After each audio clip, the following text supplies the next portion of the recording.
Damien Meyer, chargé de recherche au CIRAD dans l'unité contrôle des maladies animales exotiques et émergentes sur le site de Duclos, en Guadeloupe. Alors nous sommes ici au laboratoire CIRAD sur le site de Duclos de l'INRA. Nous travaillons donc dans l'unité contrôle des maladies animales exotiques et émergentes. Notre sujet d'étude est une bactérie qui infecte les ruminants et potentiellement les humains, dont la cible principale sont les cellules des vaisseaux sanguins. Alors le travail que nous réalisons sur cette bactérie a pour but d'imaginer des alternatives thérapeutiques aux antibiotiques ou aux vaccins.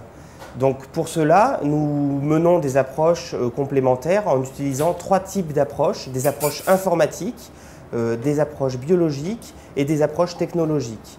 Ici, en fait, nous cultivons la bactérie dans ces cellules hôtes. Donc nous cultivons les cellules des vaisseaux sanguins que nous infectons ensuite avec la bactérie. Et ça nous sert à produire le matériel qui sera utilisé ultérieurement. Donc ici, vous pouvez voir par exemple des bactéries qui sont présentes dans la boîte de culture avec le milieu et les cellules hôtes. Ici, ma collaboratrice Adela Chavez, qui vient du Honduras et qui a été recrutée dans le cadre d'un projet européen, Epigenesis, est en train de cultiver les bactéries dans les cellules des vaisseaux sanguins. Cette culture de bactéries nous permet ensuite de générer du matériel qui nous permettra de créer le premier outil technologique que nous utilisons dans cette équipe, qui est la création de mutants de la bactérie.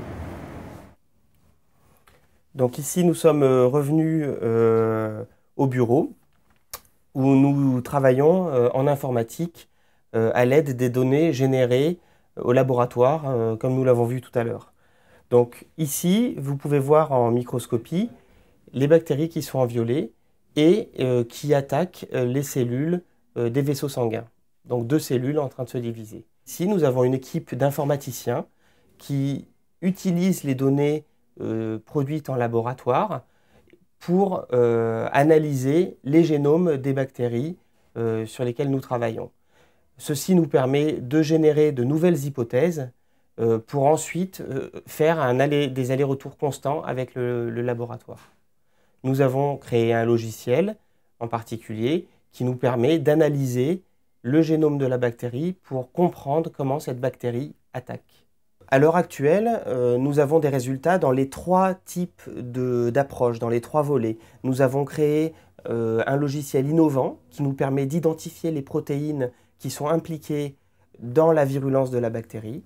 Nous avons identifié dans l'approche biologique des protéines qui sont importantes pour créer la maladie et nous les avons validées. Nous commençons à comprendre comment la bactérie perçoit son environnement et va déclencher vraiment la maladie. Et au niveau des approches technologiques, nous avons aussi des résultats et nous commençons à créer des mutants en fait, qui sont des outils pour comprendre le fonctionnement de la bactérie.